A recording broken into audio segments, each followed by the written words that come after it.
Bonjour à tout le monde, bienvenue sur la chaîne YouTube d'Inerte Bonsai. Aujourd'hui, je suis dans mon atelier parce qu'on doit parler de tout le travail à faire pendant le mois de février. Et le mois de février, c'est toujours, au moins ici, un mois un peu de transition entre l'hiver et le printemps. Et donc, il faut préparer la nouvelle saison, il faut préparer le rempotage, il faut préparer les arbres pour la nouvelle saison, beaucoup de choses.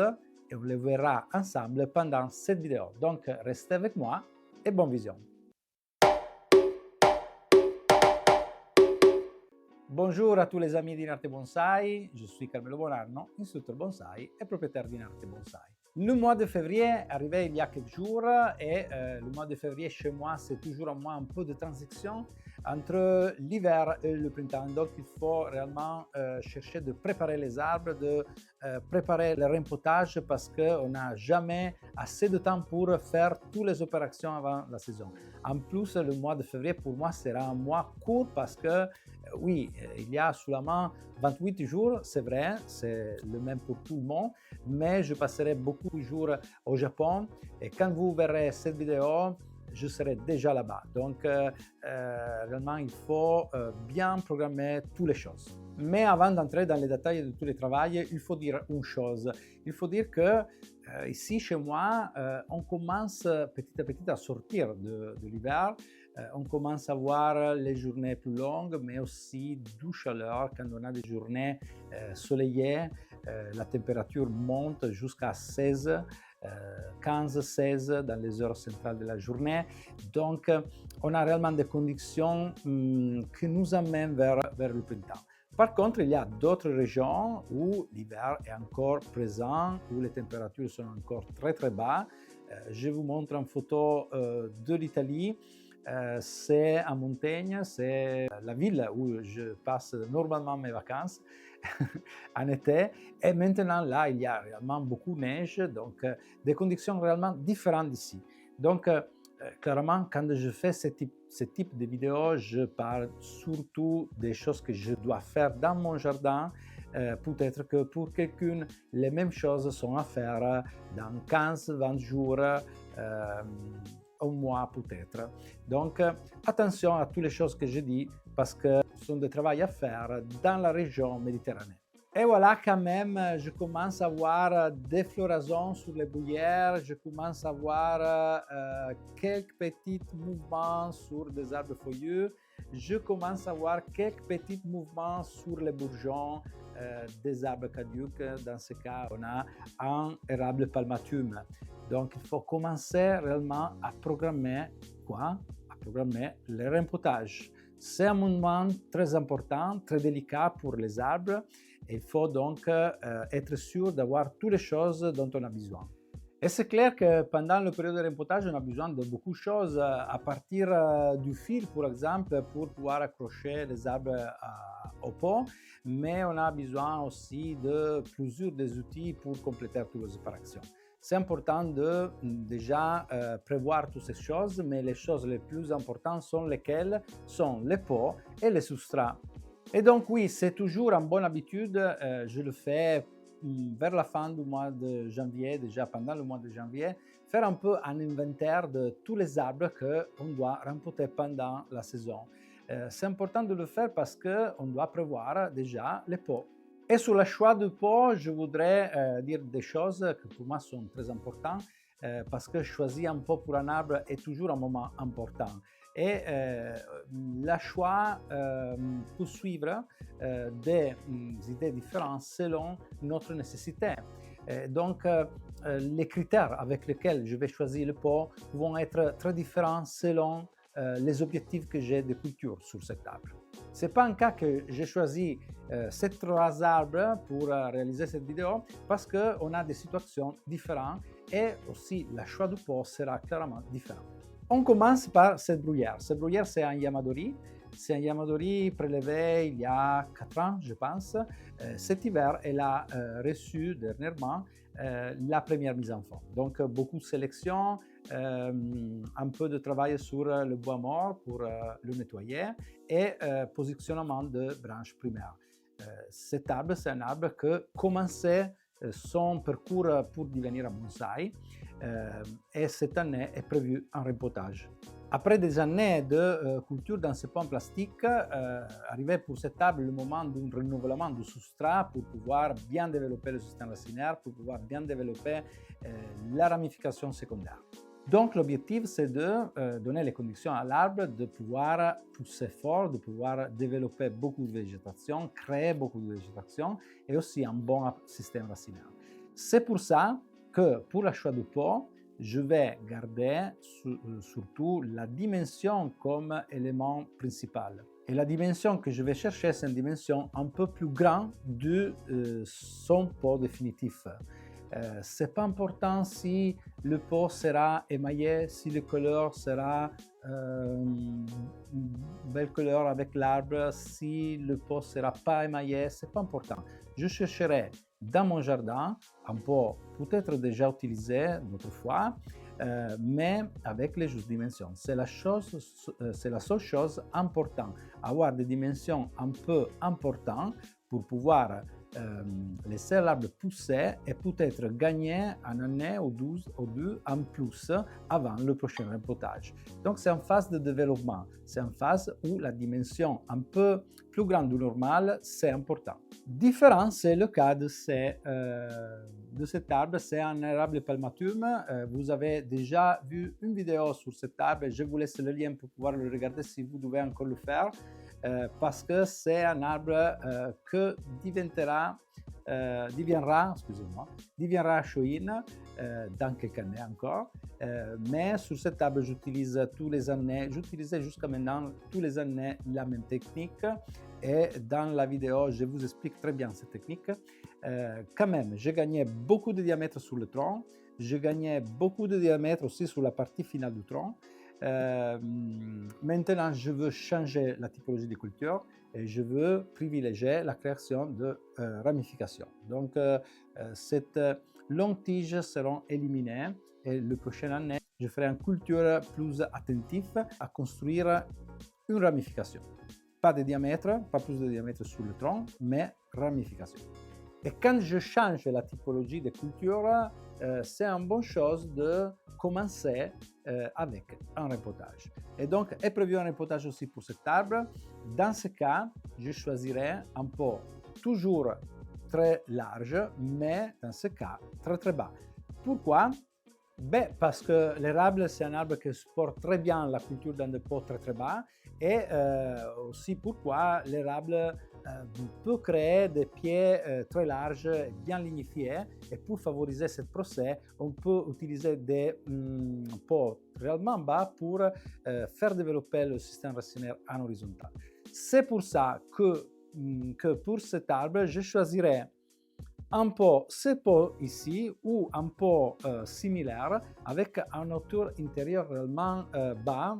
Ici, dans ce cas, on a à peu près 2 cm, mais quand même un pot bien large, bien plus large du pot sera le pot définitif. Cette chose, c'est important pour gagner des années, parce que si je vais choisir un pot bas et un pot petit, d'une dimension plus juste pour cet arbre, et dans le même moment, je commence en culture plutôt fort pour pouvoir créer en manière vite toute la ramification, alors je serai obligé à refaire le rempotage dans un temps très très court.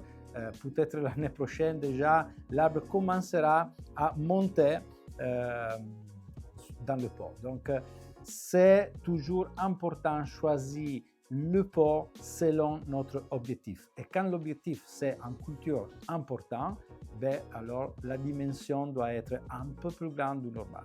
Donc, 2 arbres différents, des pots différents, parce qu'on a exigences différentes, mais toujours avec la dimension comme élément principal. Le décor est complètement différent pour un arbre comme celui-ci. Celui-ci, c'est un gardenia, c'est un arbre avec un tronc important, c'est un arbre avec un développement esthétique déjà bien évolué, et donc ici, oui, ici il faut penser à un pot définitif. Et en général, quand je dois choisir un pot définitif pour un arbre, c'est mieux toujours de le faire en avance, parce que beaucoup de fois, je n'ai pas à disposition à la maison le pot, le meilleur pot pour cet arbre et des fois il devient difficile de trouver le pot de la juste mesure, de la juste couleur, du juste style. Donc il faut commencer une analyse de l'arbre en avance pour pouvoir arriver au moment du rempotage avec la meilleure choix. Quand même, dans ce cas, je n'avais pas à la maison le pot idéal pour cet arbre, mais pendant l'exposition nationale de la FFB à Aubagne pendant le mois de novembre, j'ai eu la chance de faire connaissance de Marie Montgouillot et donc c'est une potier qui habite pas loin de Toulouse, je pense, oui. J'ai regardé son stand, j'ai regardé les pots qu'elle avait réalisés et donc j'ai commandé un pot sur mesure pour cette gardenia. Et le pot est ici à l'intérieur. On va découvrir ensemble. Ici, j'ai déjà toutes les choses nécessaires pour ouvrir ces colis, petits colis. Non, il était dans un carton bien plus grand avec d'autres protections, mais ici, à l'intérieur, il y a d'autres protections. Brava Marie, parce que comme ça, on ne va pas prendre des risques pendant l'envoi. Ok, et ici, on a le pot. Voilà. Oh. On a choisi ensemble la forme, on a choisi ensemble les dimensions, on a choisi ensemble les couleurs. Voilà. Marie a mis dans le pot aussi, il y a, voilà, il y a tous ces contacts ici, mais je vous laisse les contacts de Marie dans les descriptions. Il y a aussi un billet pour moi. Salut Carmelo, j'espère que tout va bien. Voilà. Le pot, fais-moi des photos quand ton arbre est rempoté, s'il te plaît. Oui, c'est sûr, j'envoyerai des photos. Et oui, ici, on a l'arbre. Je vous montrerai des images meilleures. Mais c'est un pot créé pour cet arbre sur mesure. Donc, oui, quand on doit choisir le pot définitif, un pot meilleur pour notre arbre déjà abouti, il faut faire une étude un peu plus importante. Oui, il faut faire un peu plus d'attention quand on a des arbres déjà aboutis. Aussi pourquoi, quand on arrive à ce niveau, la culture devient bien plus douce. Donc, pas nécessaire d'avoir des pots énormes pour garder un système racinaire déjà compact, petit, qui ne prend pas beaucoup d'espace dans le pot. Mais l'autre chose importante avant de commencer le rempotage, c'est choisir les substrats. Et donc, oui, il faut à nouveau faire un peu un inventaire de tous les arbres rempotés pour être sûr d'avoir tous les substrats nécessaires pour pouvoir réaliser tous les rempotages. Et donc, normalement, ce sujet, c'est un sujet énorme, c'est un sujet sur lequel il faudrait parler des heures. Mais quand même, quand je fais le rempotage, j'utilise surtout 4 substrats, c'est la Kadama, la Pomis, la Kiryu et la Kanuma. Avec ces 4 substrats, je réalise pratiquement tous les rempotages dans mon jardin. Comme je l'ai dit déjà dans d'autres vidéos en passé, et je vous laisse le lien pour pouvoir les regarder, le choix de substrat c'est important, mais il n'existe pas la recette parfaite pour créer le mélange parfait pour notre arbre. Par contre, il y a beaucoup de substrats en commerce et chaque substrat a ses caractéristiques. Cette chose c'est important parce que si on connaît les caractéristiques d'un arbre, les exigences d'un arbre, on connaît les caractéristiques de chaque substrat, alors on peut créer un mélange réellement idéal pour notre culture. On aura la possibilité de voir ensemble plusieurs rempotages pendant la saison. Donc, pendant cette vidéo, je vous expliquerai exactement les motivations des choix des mélanges, mais quand même avec les 4 substrats que je vous dis, je peux satisfaire toutes les exigences des arbres et de notre culture. Et donc, oui, préparer tout le rempotage, préparer la saison de rempotage est important aussi pour qui habite dans un climat plus froid. Commencer à penser à toutes ces choses, c'est important. Mais le mois de février, ce n'est pas seulement le mois où je vais préparer toutes les choses pour mes rempotages, c'est aussi un mois où je continue ma culture sur les arbres et donc on voit quelques aspects importants. Par exemple, l'exposition. C'est important pendant ces périodes d'avoir des arbres bien exposés, pouvoir garder beaucoup des heures de soleil direct sur les arbres. Donc en exposition bien ouverte parce qu'on n'a pas encore des journées avec des heures de soleil très longues. Donc oui, arbre très exposé. Et si sur un côté on doit garder beaucoup de soleil, de l'autre côté on ne doit pas exagérer avec les arrosages. Je dis que ici, chez moi, on a une période réellement humide, beaucoup de journées de pluie et donc les arbres sont toujours mouillés. Il ne faut pas exagérer, il faut quand même toujours attendre que le pot sèche avant d'arroser à nouveau. Et c'est clair que quand j'ai des périodes très humides, les jours entre un arrosage et l'autre s'allongent toujours. Et clairement, avoir une position soleillée peut nous aider pour chercher de sécher un peu le pot avant d'arroser à nouveau. Donc il faut toujours trouver un équilibre où garder trop d'humidité dans le pot, ce n'est pas la chose idéale.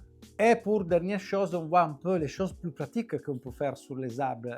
Clairement, on peut sur des arbres avec beaucoup de végétation, faire de la sélection encore maintenant pour pouvoir favoriser un meilleur développement pendant la prochaine saison.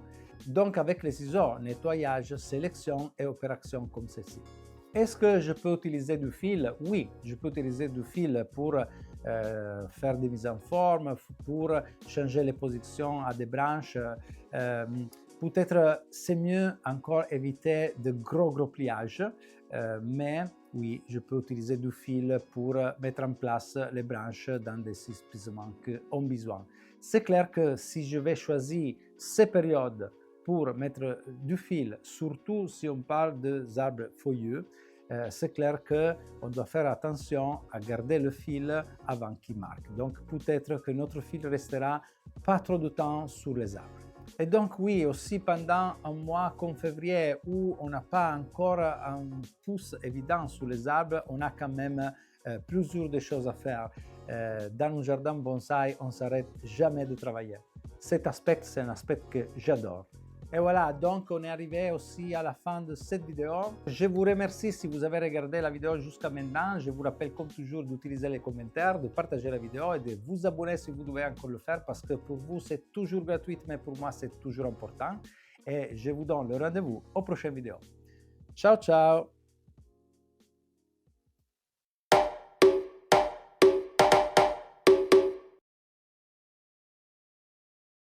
Sont pour 3 cycles. C'est pas un cas que je